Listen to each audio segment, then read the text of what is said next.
할렐루야. 한 주 새롭게 시작하는 첫날 주회전을 예배의 자리로 나온 여러분들을 환영하고 축복합니다. 우리 옆에 계신 분들하고 인사합니다. 하나님의 나라가 더 가까워졌습니다. 우리 또 앞뒤에 있는 분들하고 인사합니다. 사랑합니다. 축복합니다. 오늘 우리 아름다운 교회 창립 3주년을 기념하는 주일로 우리가 함께 예배를 이렇게 드리고 있습니다. 무엇보다도 이곳 태전동에 아름다운 교회를 세우시고 지켜주신 하나님께 감사와 영광을 올려드립니다. 교회 창립 기념주일을 맞아 하나님의 말씀을 통해 우리가 3년 전 이 교회를 세울 때 하나님의 말씀을 따라서 새롭게 하나님의 교회로 모일 때 과연 우리가 교회로 모이기를 시작했는지, 지금도 여전히 교회 다음으로 나아가고 있는지를 돌아보는, 다시 말해서 우리가 교회의 본질을 깨닫고 그 본질을 놓치지 않고 살아가고 있는지를 오늘 말씀을 통해서 우리가 마음 깊이 다시 한번 새겨보았으면 좋겠습니다. 만약 이 교회의 본질을 잃어버리신 분들이 있다면 다시 그 마음에 그 본질을 회복하시고 교회의 본질을 따라서 잘 믿음의 길을 걷고 있다면 그 믿음의 길을 주님 오실 때까지 걸어내는 저와 여러분이 되기를 주님의 이름으로 축복합니다. 오늘 우리가 읽은 이 마태복음 말씀은 이 교회라는 용어가 복음서에서 처음 나오는 이 본문입니다. 이 교회라는 용어 에클레시아, 이렇게 별도로 구별해서 모았다라는 이 용어는 마태복음에서만 2번 나오고 다른 복음서에서는 등장하지 않습니다. 오늘 특별히 이 교회라는 이 본질에 대해서 누가 말씀해 주시느냐? 예수님께서 말씀해 주고 계신다는 것입니다. 따라서 오늘 이 본문을 통해서 예수님께서 직접 가르쳐 주신 교회의 본질이 무엇인지를 우리는 다시 한번 점검해 보아야 할 것입니다. 교회의 가장 중요한 본질은 뭐냐? 그거는 교회는 예수님께서 친히 세우신 곳이라는 것입니다. 사람의 힘으로 뭔가 누군가가 힘써서 그게 교회가 아닙니다. 교회는 예수님이 세우신 곳이다. 이것이 가장 중요한 교회의 본질입니다. 18절의 말씀은 그래서 예수님께서 이렇게 말씀하십니다. 또 내가 네게 이르노니 너는 베드로라. 내가 이 반석 위에 내 교회를 세우리니 음부의 권세가 이기지 못하리라. 이렇게 말씀합니다. 예수님께서 이 땅에 이제 새로운 언약의 교회를 세우시는데 주님께서 내가 교회를 세우리니 라고 말씀하고 계십니다. 교회를 예수님께서 친히 세우셨다는 것은 이제 예수님께서 교회의 주인이시고 이제 예수님께서 교회를 다스리시는 분이라는 것을 선언하는 장면입니다. 그래서 에베소서 1장 22절에서는 예수님을 교회의 머리다라고 말씀하시며 또 골로새서 1장 18절에서는 예수님을 교회의 머리시며 근본이다 이렇게 말씀하고 계십니다. 예수님이 없는 교회, 그건 교회가 아니라는 것입니다. 그건 사람들의 모임이지 교회라고 부를 수가 없다는 것입니다. 또한 예수님께서 교회를 세우시는데 아무데나 그냥 교회를 세우시는 그런 예수님이 아니시라고 오늘 18절에서 분명하게 말씀하고 계십니다. 예수님께서는 예수님이 친히 교회를 세우는데 어디 위에 세우느냐? 이 반석 위에 내 교회를 세우겠다 이렇게 말씀하고 계십니다. 여기서 이 반석 위에라고 했을 때 이 반석은 표면적으로 그냥 문맥의 흐름에 따라서 문자적으로는 베드로를 지칭하는 이러한 말이지만 이건 베드로 개인을 이야기하는 것이 아닙니다. 요한의 아들 시몬, 이것이 베드로의 이름입니다. 그런데 이제 이 베드로라는 이름을 예수님께서 이제 주시는 장면입니다. 너는 요한의 아들 시몬이 아니라 베드로라 이렇게 말씀하시는데 이 요한의 아들 시몬이라는 이름에서 베드로로 이름이 바뀌게 되는 그 이유가 바로 예수님께서 교회를 세우시는 실제적인 반석에 해당된다는 것입니다. 이 반석, 이것이 16절의 말씀입니다. 어떤 베드로의 이야기를 반석으로 삼으셨는가? 이 16절의 말씀을 함께 한번 읽어보겠습니다. 시작. 시몬 베드로가 대답하여 이르되 주는 그리스도시요 살아계신 하나님의 아들이시니이다. 이렇게 고백합니다. 모든 복음서에서 예수님에게 너는 나를 누구라고 하느냐라고 물어봤을 때 이 예수님에 대한 고백의 내용들이 나올 때 언제나 동일하게 등장하는 것이 뭐냐? 예수님은 그리스도십니다라는 고백입니다. 바로 예수님은 그리스도십니다라고 고백하는 자들 위에 교회를 세우시겠노라 말씀하고 있는 것입니다. 따라서 교회는 예수님을 그리스도라고 고백하는 성도 개개인, 이 개개인이 움직이는 교회인 동시에 이제는 이렇게 개개인의 고백을 하고 있는 이 성도들이 함께 모인 교회 공동체를 교회라고 하나님께서는 선언하고 계시는 것입니다. 여기서 우리가 그리스도라는 말은 히브리 말로 메시아라는 말입니다. 그래서 이 메시아와 그리스도라는 말은 이제 구원자라는 뜻입니다. 이미 많은 그리스도인들은 이것을 잘 알고 있습니다. 오늘 우리가 교회 창립 3주년 기념 주일을 맞이하면서 이 예배 자리에 모인 저와 여러분에게 예수님께서는 진지하게 이제 질문을 하고 계신 것입니다. 그것이 뭐냐면 15절의 말씀입니다. 이르시되 너희는 나를 누구라 하느냐입니다. 여러분, 오늘 교회를 창립하고 3주년이 지나가는 동안 그동안 저와 여러분의 마음속에 있는 예수님, 이 예수라는 존재가 누구라고 생각하느냐라고 예수님이 오늘 다시 질문하고 계십니다. 여러분에게 예수님은 누구십니까? 과연 여러분과 저에게 예수님은 그리스도이십니까? 구원자이십니까? 변치 않는 그 마음이십니까? 과연 그러한지, 그렇다면 예수님을 그리스도로 고백하는 교회가 그런 고백 가운데 드러내는 실제적이고 본질적인 모습이 어떠한지를 우리가 알아야겠습니다. 입술로는 예수님이 그리스도십니다, 너희는 나를 누구라 하느냐 라는 이 말씀에 예수님은 그리스도시지요 라고 우리가 이야기를 하지만 정말 그리스도로 믿고 알고 삶을 살아가고 있는지 보자는 것입니다. 예수님을 그리스도로 고백하는 그리스도인과 교회가 드러내는 본질적인 모습이 두 가지가 있는데, 이 두 가지의 모습을 우리가 창립기념주의를 맞이하며 가슴에 새기고 잊지 않았으면 좋겠습니다. 첫 번째로는 어떤 모습이냐? 예수 그리스도를 바르게 알아가기에 힘쓰는 모습이 그리스도인과 교회 공동체의 모습입니다. 그러니까 예수님이 그리스도라는 사실을 바르게 알아가는 데에 힘쓰는 이 관심이 사라지거나 약해지고 있다면 그때 그리스도인과 이 교회 공동체는 변질되고 형편없이 타락하게 됩니다. 그러니까 예수가 누구시냐라는 질문에 대한 바른 답변이 변질되어지고 그 답변이 내 인생 가운데의 삶의 자리에서 점점 사라지게 되면 그리스도인다운 모습은 변질되어지고 교회 공동체는 이제 교회로서의 모습이 아니라 예수님 없는 그저 인간들이 모여있는 그런 모임에 불과한 존재로 타락해버린다는 것입니다. 20절의 말씀을 함께 한번 읽어보겠습니다. 20절입니다.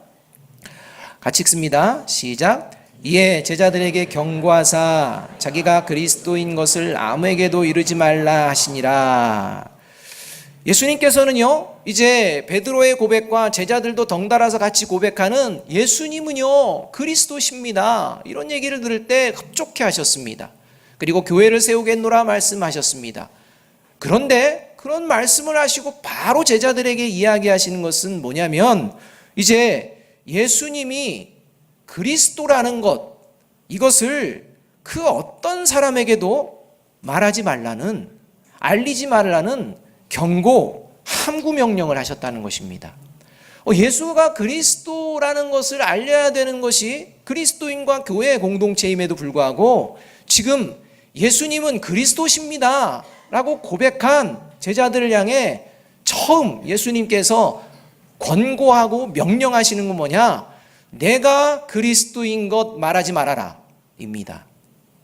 왜 여러분 예수님께서 예수님은 그리스도십니다라는 그 정답을 얘기했음에도 불구하고 그 정답을 얘기하는 제자들의 입을 함구하도록 하시는 것입니까? 그 이유가 23절에 나옵니다. 23절의 말씀은 이러합니다. 예수께서 돌이키시며 베드로에게 이르시되 사탄아 내 뒤로 물러가라. 너는 나를 넘어지게 하는 자로다. 내가 하나님의 일을 생각하지 아니하고 도리어 사람의 일을 생각하는도다 하시고, 이거 그 이유입니다. 예수님을 그리스도라고 고백했던 베드로를 향해 이제 예수님께서는요, 얼마 지나지 않아 사탄아라는 이런 준엄한 꾸짖음과 함께 베드로를 경계하시는 이런 장면이 나오고 있습니다.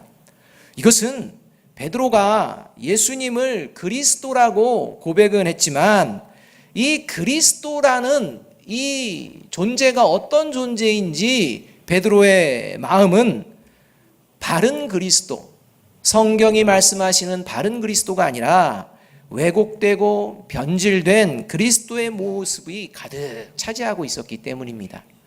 그러니까 베드로가 예수님은 그리스도십니다 하지만요, 베드로가 꿈꾸는 그리스도는, 베드로가 사모하고 원하는 그리스도는 성경이 말하는 예수님께서 말씀하시는 그 그리스도와 차이가 났다는 것입니다. 변질되었다는 것입니다. 왜곡되었다는 것입니다. 이렇게 왜곡되고 변질된 그리스도, 이 그리스도를 갈망하는 모습은 비단 2000년 전 유대 땅의 베드로만이 아니라 이 제자들을 포함한 유대인들 대부분이 그러한 그리스도 메시아를 갈망하고 있었다는 것입니다. 하나님께서 율법에 말씀하신 메시아가 아니라 인간이 만들고 생각해 놓은 그 메시아를 고대하고 있었다는 것입니다. 이런 빌미를 제공한 그 대표적인 존재들이 타락한 종교 지도자들입니다. 하나님의 말씀을 받고 가르치던 이 타락한 종교 지도자들이 이 그리스도를 왜곡시킵니다. 그리고 그 그리스도, 왜곡시킨 그리스도가 그리스도인 것처럼 그런 메시아가 와야 된다라고 가르치며 그 가르침을 받았던 것입니다. 그러니 당연히 그러한 모습을 보면서 내가 원하는 그리스도의 마음을 꿈꾸고 품고 살아갈 수밖에 없었던 것입니다. 이러한 당시의 종교 지도자들에 대해서 그래서 예수님께서는 마태복음 23장 15절에서 이렇게 말씀을 합니다. 화 있을진저 외식하는 서기관들과 바리새인들이여, 너희는 교인 한 사람을 얻기 위하여 바다와 육지를 두루 다니다가 생기면 너희보다 배나 더 지옥 자식이 되게 하는도다, 이렇게 말씀하십니다.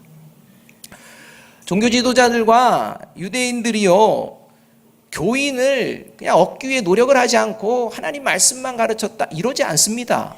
열심을 냈다는 것입니다. 유대교의 교인들을 얻기 위해서 한 사람이라도 유대인들의 하나님을 믿게 하기 위해서 힘을 다하고 수고하고 열정을 다했다는 것입니다.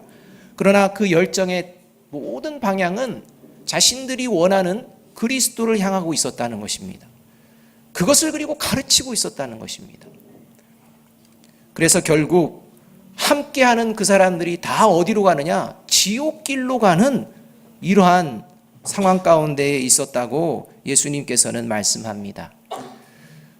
왜 이렇게 되었나?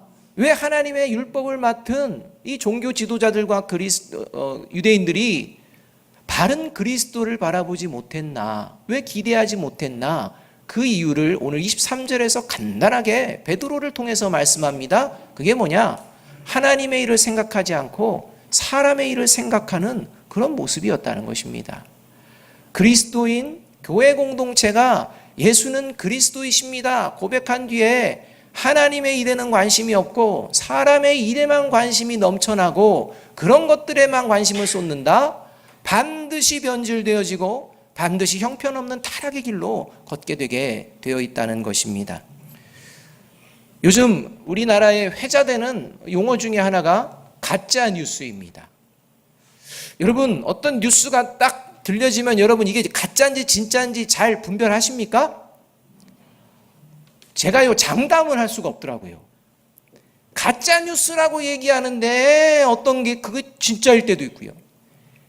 이게 진짜 뉴스다 하는데 알고 보니까 가짜 뉴스가 되는 경우가 종종 있다는 것입니다. 여러분, 가짜 뉴스의 특징이 뭡니까? 일단 내용은요 사실인 것처럼 막 구체화하고 거창합니다. 그래서 읽는 순간 야, 이게 사실인가 보다 라고 이렇게 생각하게 합니다. 그러나 그 속내는 뭐냐? 자신이 원하는 것을 얻어내기 위해서 거짓을 어떻게든지 사실처럼 위장을 해서 사람들의 마음을 자신에게로 돌리고 사람들의 마음을 혼란스럽게 해서 자신을 따를 수 있도록 만드는 게 그게 목적이라는 것입니다. 여러분, 이것이 사탄의 모습입니다. 이런 가짜 뉴스 중에서 가장 치명적인 것이 뭐냐? 바로 복음을 변질시키는 모습입니다. 복음을, 가짜 복음, 다른 복음을 가지고 자꾸 그게 복음이라는 겁니다. 그 핵심에 뭐가 있느냐? 예수님이 그리스도이심을 믿는 이 믿음을 막 변질시킵니다. 예수 그리스도, 예수님을 믿으면, 예수님이 그리스도이고 구원자이심을 믿는다면 이런 일들이 저와 여러분의 삶의 자리에 막 일어납니다. 이런 일들이 예수님이 주시는 복입니다 라고 이야기한다는 것입니다. 여러분, 예수 그리스도를 바르게 알고 믿으면 하나님께 주시는 복을 반드시 받으시는 줄로 믿으십니까? 이 반응은 뭐죠? 여러분, 예수님이 그리스도이심을 믿는다고 고백하면 하나님께서 복 주실 줄로 믿습니까? 여러분, 그 복이 이제 어떤 복이라고 여러분들을 생각하며 삶을 살아가십니까? 여러분들은 그 복이 어떤 복이라고 생각하며 다른 이들에게 예수님은 그리스도시여, 예수님을 믿어, 이렇게 여러분 말을 할 수 있습니까? 예수 그리스도를 바르게 알고 믿으면 모든 병에서 깨끗하게 낫습니까? 예수 그리스도를 바르게 알고 믿으면 가난에서 벗어나 부자가 될 수 있습니까? 예수 그리스도를 바르게 알고 믿으면 환난 없는 형통한 삶을 이제 살아갈 수가 있습니까? 여러분, 어떠합니까? 만일 예수 그리스도를 바르게 알고 믿으면 이런 복, 병 걸린 자들은 다 낫는다. 가난하냐? 문제 없다. 예수 믿으면 막 부자가 된다. 지금 어려운 가운데 있고 환난 가운데 있어? 예수님 믿어봐. 그러면 그게 싹 사라져. 여러분, 이게 성경이 말하는 복입니까? 이게 예수 그리스도를 바르게 알고 믿으면 생겨나는 하나님이 우리에게 주시는 복입니까? 그렇다면 사도 바울은 몸에 질병을 지고 평생을 살았는데요, 낫게 해달라고 했는데도 하나님이 아니? 라고 대답했는데요, 그러면 예수를 믿어도 복을 받지 못한 것입니까? 가난한 자가 복이 있다고 말씀하시고 부자는 천국에 들어가기가 얼마나 어려운지 낙타가 바늘귀에 들어간 것 같이 어렵다라고 하신 예수님의 말씀은 도대체 무슨 말씀입니까? 믿음과 성령이 충만했던 스데반 집사, 돌에 맞아 죽었습니다. 하나님의 복음을 들고 끝까지 자기 목숨을 다해서 전했던 사도 바울, 마지막 자리는 참수형을 당하는 이런 환난과 비극의 비참한 자리였습니다. 그렇다면 이런 환난에 대해서는 어떻게 우리는 설명해야 하는 것입니까? 도대체 예수님을 그리스도로 믿는 때 벌어지게 되는 복이라는 게 도대체 뭐라는 것입니까? 우리가 잘 생각하다 보면 오히려 병에 걸렸을 때, 특별히 중병에 걸렸을 때 하나님을 막 간절히 의지하는 것을 볼 수가 있습니다.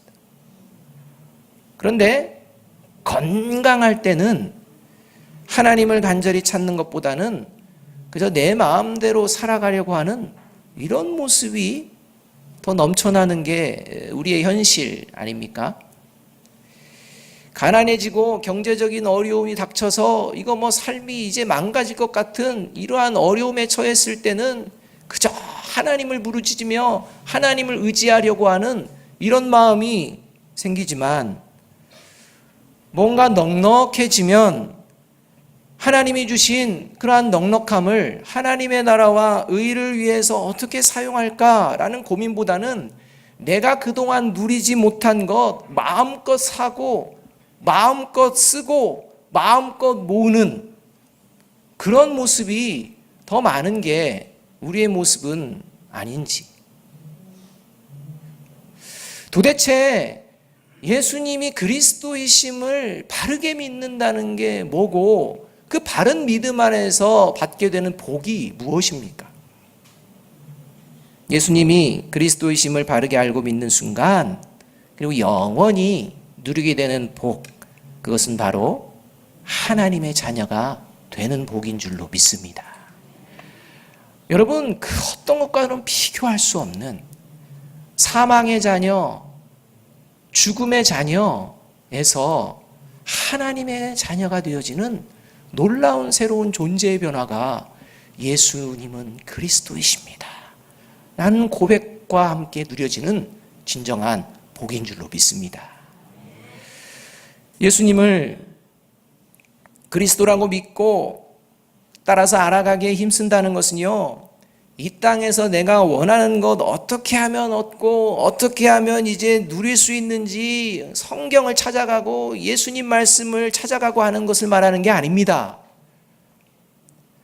예수님을 그리스도라고 믿고 그 예수 그리스도를 바르게 알아가는 것은 이제 하나님의 나라와 하나님 나라의 자녀됨의 모습으로 이 땅을 어떻게 살아내야 할지, 이것을 말씀을 듣고 깨닫고 그리고 그 말씀을 통해 여전히 남아있는 내 안에 있는 사람의 일들을 버리고 하나님의 일들을 생각하며 그 일들을 이루기 위해 힘쓰는 모습, 이것이 바로 예수님을 그리스도로 바르게 믿고 알아가는 참된 그리스도인과 교회 공동체의 모습이라는 것입니다.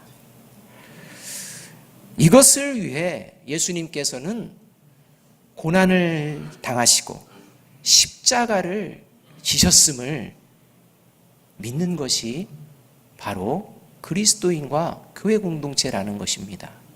그래서 늘 십자가를 바라보게 되면 내가 누구인지 그것만으로도 삶을 충분히 살아낼 수 있는 능력이 될 줄로 믿습니다.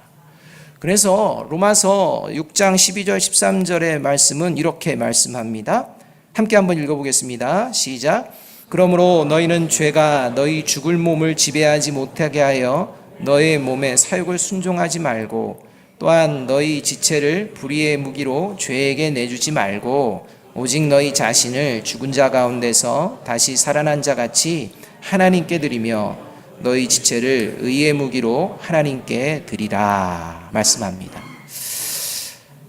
특히 이것은 일반적인 삶에서도 똑같이 우리의 모습을 죄의 소욕인 이 불의의 무기로 드려지는 것은 우리가 거부하고 이제 성령을 따라 하나님의 의의 무기로 의로운 존재로 나아가기에 힘쓰는 존재가 되는데, 이것은 우리의 일상의 자리지만 특별히 교회 공동체 안에서도 우리가 그 모습을 보여내야 한다는 것입니다. 예수님이 그리스도 되심을 부인하며 사탄의 하수인처럼 전락한 당시 종교 지도자들을 꾸짖는 동시에 예수를 그리스도로 바로 믿는 자들의 모습에 대해서 누가복음 11장 23절은 이렇게 말씀합니다. 누가복음 11장 23절의 말씀은요, 사두개인과 바리새인 종교 지도자들이 예수님께서 귀신을 쫓아내시며 하나님의 나라에 대해서 이야기하시는 이 모습을 보면서 귀신 들렸다라고 하며 예수님을 메시아가 아닌, 그리스도가 아닌 오히려 사탄과 같은 존재로 전락시키는 이 모습을 보면서 예수님께서 이제 말씀하시는 말씀의 내용입니다. 누가복음 11장 23절은 이렇게 말씀합니다. 나와 함께 하지 아니하는 자는 나를 반대하는 자요 나와 함께 모으지 아니하는 자는 해치는 자니라, 이렇게 말씀합니다. 여러분, 만일에 교회 안에서 내가 예수님이 그리스도이심을 믿고 알아가고 있는데도 불구하고 서로 하나님 안에서 하나가 되고 서로 흩어지지 않으려고 하는 이 모습이 없다면 그건 예수를 그리스도로 고백하는 모습이 아니라는 것입니다. 예수님을 반대하지 않는 자들은 모이는 자들이라는 것입니다. 그러나 예수님의 그리스도 되심을 반대하는 자들은 모임을 흩어버립니다. 교회를 흩어버립니다. 성도를 흩어버립니다. 이런 특징들이 있습니다. 무엇으로 흩트릴까요? 그게 가짜 뉴스입니다. 이러한 모습으로, 인간적인 모습으로 흐트러내는 이러한 종교 지도자를 향해서 그들은 하나님을 반대하는 자다, 라고 하나님은 선언하고 계신다는 것입니다. 교회 안에서 예수가 그리스도이심을 믿고 알아가며 공동체를 모이게 하는 능력이 우리 아름다운 교회 성도들에게 있는 줄로 믿습니다. 이 모습으로 예수 그리스도를 바르게 알아감으로 교회와 일상의 자리에서 하나님의 일을 생각하고 불의가 아니라 의의 도구로 하나님의 일을 이루어가고 보여내는 저와 여러분이 되기를 주님의 이름으로 축복합니다. 두 번째로 예수님을 그리스도로 고백하는 교회가 드러내는 두 번째의 본질적인 모습이 뭐냐? 예수 그리스도를 전하기에 힘쓰는 모습이라는 겁니다. 그러니까 예수가 그리스도이심을 알게 되면 이제는 마땅히 따르는 게 뭐냐? 예수가 그리스도이심을 전하게 된다는 것입니다. 증인된 삶을 살게 된다는 것입니다. 그래서 성령이 임한 그리스도인과 교회 공동체를 향해 사도행전 1장 8절은 이렇게 말씀하십니다. 오직 성령이 너희에게 임하시면 너희가 권능을 받고 예루살렘과 온 유대와 사마리아와 땅끝까지 이르러 내 증인이 되리라 하시니 이렇게 말씀합니다. 성령이 임재하게 되면 너희가 힘써서 내 증인이 되라 이렇게 말씀하지 않습니다. 성령이 임재하면 자연스럽게 예수님을 전하는 증인이 되리라 이렇게 말씀하고 있다는 것입니다. 성령이 임한 그리스도인과 교회의 공동체는 예수 그리스도의 증인으로서 자연스럽게 이어지게 되어 있다는 것입니다. 왜 제자들에게 이것을 경고하며 막았던 것입니까? 예수님이 그리스도라고 다른 사람에게 전하지 말라고 한 것입니까? 변질된 것을 가지고 얘기하다가 망치기 때문입니다. 그렇기 때문에 성령의 임재가 일어날 때까지는 예수님이 하나님의 아들이시요 그리스도임을 분명하게, 그리고 그리스도가 어떤 존재이고 그리스도다운 모습이 어떤 모습인지 자녀다운 모습을 알기 위해서는 성령이 함께 하셔야 한다는 것입니다. 저와 여러분의 마음 가운데 성령이 함께 하신다면 이제는 하나님께서 말씀하십니다. 이제는 너희가 증인이 되어지는 것이 마땅하다라는 말씀이라는 것입니다.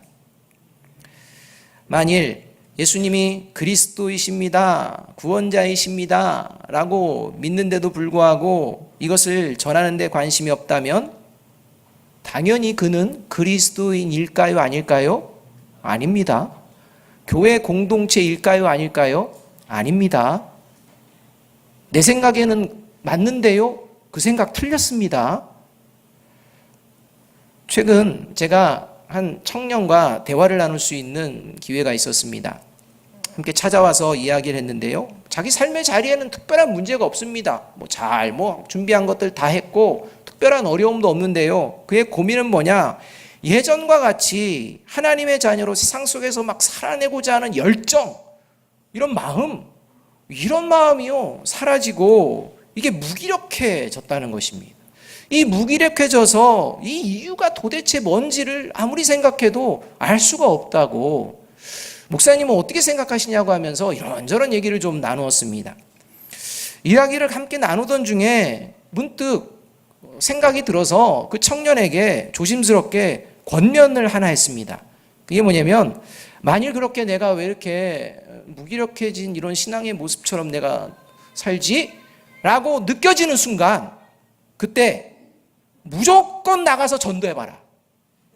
무조건 나가서 붙들고 누구한테 전도해봐라. 이렇게 권면을 했습니다. 그랬더니 그 얘기를 듣던 청년이 대뜸 어떻게 대답하느냐면, 전도요? 이렇게 대답합니다. 얼굴은 이그러지고요. 그런 거를 해야 돼요? 라는 표정입니다. 여러분, 전도해 보셨습니까? 여러분, 예수를 그리스도로 고백한 후에 여러분 전도해 보셨습니까? 만일 예수를 그리스도로 고백한 후에 전도한 적이 한 번도 없다. 예수는 그리스도시다라고 이야기하며 사람들에게 이야기하며 그들을 하나님의 품으로 이끌려고 하는 그런 모습이 없었다. 죄송하지만요, 그리스도인 아닙니다. 죄송하지만 교회 공동체가 그런 것에 관심이 없다면 그건 교회 아닙니다.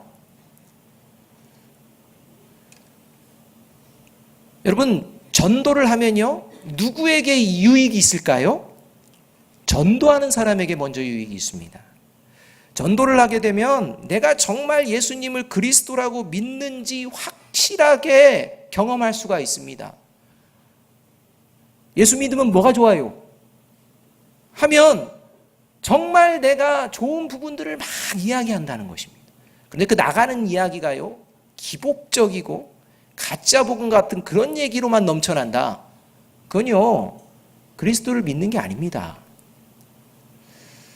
내가 전도를 하게 될 때 내 안에 예수님이 그리스도라는 것을 어떻게 생각하고 믿고 있는지가 드러나게 됩니다. 그게 전도입니다.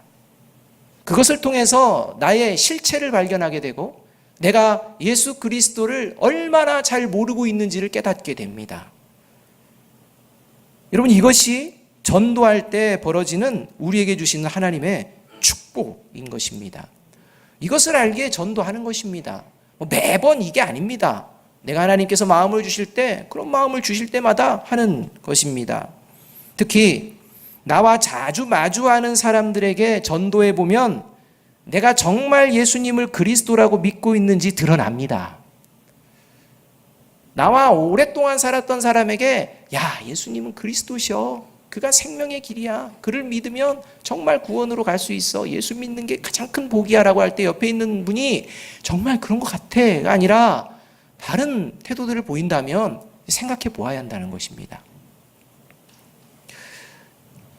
지난주 수요일 날 로마서 말씀을 하며 수요 예배에 참여했던 우리 성도님들에게 숙제를 했습니다. 그 숙제가 뭐냐면 정말 예수님을 믿으십니까? 정말 예수님을 믿는다고 생각하십니까? 그렇다면 오늘 밤에 가서 자녀들에게, 아내와 남편에게 내가 정말 예수님 믿는 것 같아? 라는 질문을 좀 하고 답변을 좀 들으라고 했습니다. 그랬더니 실제 몇 분 이렇게 하신 것 같습니다. 하시면서 그 얘기들을 막 나누는 것을 제가 좀 들어봤습니다. 여러분, 정말 예수가 그리스도이심을 믿으십니까? 전해야 합니다. 증인이 되셔야 합니다. 그런데 조심할 게 있습니다. 얼마 전 제 아내가 집에 돌아오는 길에 열심히 전도하시는 분, 교회에서 열심히 나와가지고 막 전도하시는 분을 만났다고 합니다. 우리 아내를 붙들고 이제 교회 나오세요 이렇게 해서 아내는 당연히 저 교회 다닙니다 그랬는데요, 그러면 일반적으로 아우 예 하면서 이렇게 해야 되는데 더 적극적으로 붙어가지고 어느 교회 가세요? 어느 교회 가세요? 이렇게 한다는 것입니다. 아, 그냥 교회 다녀요 이렇게 얘기했는데 그 교회 말고 우리 교회 한번 와보라고. 우리 교회가 얼마나 좋은 교회인데 우리 교회 한 번만 나와보라고 계속 그냥 그렇게 붙잡고 이야기를 했다고 합니다. 그 순간 아내가 저 아름다운 교회 사모인데요 이렇게 얘기하고 싶었는데 차마 그 말하면 상대방이 조금 당황해하고 좀 어색할까 봐서 그냥 네 수고하세요 예수님 잘 믿으세요 하고 그냥 뿌리치고 이렇게 집에 왔다는 소리를 들었습니다. 여러분, 이게 전도입니까? 우리 교회에 오세요. 이게 전도입니까? 여러분, 예수가 그리스도이심을 전하지 않고 자신이 다니는 교회를 전하는 것은 전도가 아니라 세속적인 말로 호객행입니다. 자기가 다니는 교회만을 이야기하고 사람을 끌어모으는 행위, 이건 전도가 아닙니다. 그런 것으로 함께 기뻐하고 좋아하는 교회는 교회가 아닙니다. 교회 될 수가 없습니다. 하나님께서는 예수님이 그리스도임을 전하라고 했지 교회 전하라고 한 적 없습니다. 예수가 그리스도임을 믿는 자들이 모이게 되면 당연히 교회들이 생겨나는 것입니다. 지금 한국교회 이 모습이 변질되어지고 있는 것이 뭡니까? 이기적이고 극히 개인주의적인 개교회주의 아닙니까? 우리 교회만 된다면이야 뭐 다른 교회야 뭐 어쩌든지 이런 거 아니겠습니까? 하나님이 말씀하시는 교회의 공동체, 하나된 교회의 개념은 전혀 없는 거 아닙니까? 그래서 자기 교회는 자랑하지만 예수 그리스도는 없습니다. 자기 교회는 지키려고 합니다. 그런데 예수님은 지켜내려고 하지 않습니다. 예수님이 그리스도라는 그 말씀 앞에 자복하고 그 주님을 경배하려고 하지 않습니다. 이런 모습이 바로 예수 그리스도를 잘못 전하는 이러한 변질된 모습에서 나오게 된다는 것입니다. 그래서 예수님이 그리스도이심을 다른 사람에게 전도하는 모습과 이유에 대해서 아주 분명하게 24절은 말씀해 주고 있는 것입니다. 24절 말씀을 우리 함께 한번 읽어보겠습니다. 시작. 이에 예수께서 제자들에게 이르시되 누구든지 나를 따라오려거든 자기를 부인하고 자기 십자가를 지고 나를 따를 것이니라. 이건 우리가 너무나 잘 아는 말씀입니다. 그런데 이 말씀은 예수님을 그리스도로 믿는 사람은 어떤 존재냐? 자신을 부인한다는 것입니다. 자신의 생각을 내려놓는다는 것입니다. 내 것을 내려놓는다는 것입니다. 그리고 이제는 자기 십자가를 지고 주님을 따른다는 것입니다. 그것은 십자가 사랑의 마음과 수고로 예수님이 걸어가신 십자가의 길, 예수가 그리스도라는 그 길을 선포하고 따라가는 이러한 것이 마땅한 모습이 바로 하나님의 자녀의 그리스도인의 모습이요 교회 공동체의 모습이라고 이야기하고 있는 것입니다. 어디 너희 것을 이야기하고 네 것을 주장하고 네 것의 방식으로 나가라는 게 있습니까? 없습니다. 자기 것은 다 내려놓으라는 것입니다. 오직 하나님의 십자가, 오직 십자가에서 보여주신 하나님의 사랑과 그 은혜를 기억하며 한 영혼을 향하여 그 마음으로 나아가라는 것입니다. 이것이 그리스도인과 교회됨의 당연한 모습이라고 주님께서 말씀하고 있는 것입니다. 점점 그리스도인과 교회에 대해 멀어지고 있는 이 시대, 교회라면, 그리스도인이라면 그냥 고개를 절레절레 흔드는 이 시대를 향해 그리스도인과 교회가 힘써야 할 것이 바로 진정한 전도인 줄로 믿습니다. 왜냐하면 점점 사람의 일에만 취해가는 멸망의 자리로 수많은 영혼들이 나아가고 있다는 것을 알게 되는 마음이 예수가 그리스도라는 믿음에서 나오기 때문입니다. 여러분 잘 생각해 보십시오. 전도하는 것을 망설이는 이유가 여러분 어디 있습니까? 그것은 바로 자신을 부인하지 않으려고 하기 때문입니다. 내 것을 붙들려고 하는 것이기 때문입니다. 다시 말해 자신의 생각으로 가득 차 있기 때문입니다. 그리고 상대방의 영혼과 상대방의 생명을 소중하게 여기는 마음이 사라졌기 때문입니다. 그냥 네 인생은 네가 살라는 겁니다. 내 인생은 내가 살기도 바쁘니 그냥 관심이 없다는 것입니다. 이게 무슨 자기 십자가를 지는 모습입니까? 하나님이 주신 그 십자가로 서로를 바라볼 수, 특별히 가까이 있는 가족과 가까이 만주하는 이들에게 이런 마음이 전혀 없다면 이것은 지금 변질된 모습으로 나아가고 있는 사실이라는 것입니다. 사랑하는 여러분, 오늘 우리가 교회 창립 3주년을 맞이합니다. 우리 교회의 비전이요, 예수 그리스도를 알고 예수 그리스도를 전하는 교회입니다. 저와 여러분이 우리 교회가 처음 세워질 때 과연 예수를 그리스도로 고백하며 그 예수의 그리스도 되심을 알아가게 힘쓰고 있습니까? 그 예수가 그리스도임이 너무 감사해서 그 은혜를 나누고 있습니까? 교회 안에서나 교회 밖에서 말입니다. 만약 그렇지 않고 그런 마음 없이 그저 3년이 지났다, 이건 교회의 모습은 아닙니다. 저와 여러분에게 하나님께서는 새로운 성전 허락하여 주셨는데 이제 저와 여러분이 진정한 예수 그리스도를 믿는 존재인지를 돌아보아야 합니다. 고린도전서 1장 10절은 말씀합니다. 형제들아, 내가 우리 주 예수 그리스도의 이름으로 너희를 권하노니 모두가 같은 말을 하고 너희 가운데 분쟁이 없이 같은 마음과 같은 뜻으로 온전히 합하라. 이렇게 말씀합니다. 하나님의 아들 예수 그리스도의 이름으로 권한다는 것입니다. 이게 교회라는 것입니다. 사탄은 우는 사자와 같이 저와 여러분, 우리 아름다운 교회 공동체를 흔들어 놓았고, 그리고 앞으로도 흔들게 될 것이고, 지금도 흔들려고 온갖 보이지 않는 수단과 방법을 동원합니다.